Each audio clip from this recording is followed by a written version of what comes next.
Here's a look at the roads in some major cities across the country.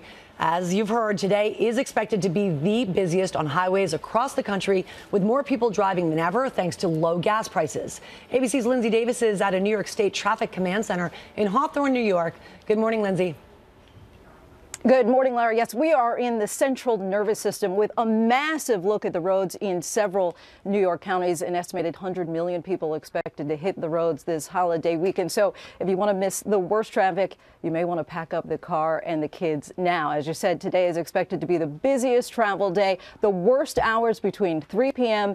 and 6 p.m. The best day to drive is said to be on Christmas Day, if you might be able to manage to swing that. The second worst day for travel is expected to be Sunday. So do yourself a favor and stay in place until Monday if that's possible. Also, some good news for drivers. AAA is saying that the national gas price now below $2 for the first time in more than 6 years. But that also explains why there may be more drivers on the road. Right. All right, Lindsay, thank you so much. So stay off those roads 3 to 6 p.m. Great tips there. And long lines already forming at the airports this morning. ABC's Alex Perez is at O'Hare with that. And good morning to you, Alex.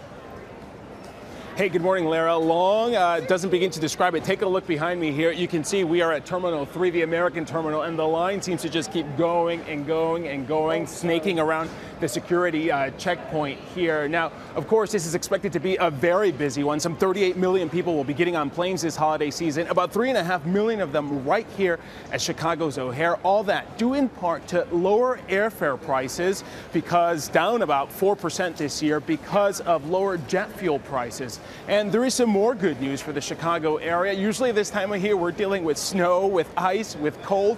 But right now, temperatures here are extremely mild. So everyone here is hoping that's going to help keep things moving along. Lara? All right, Alex, thank you so much.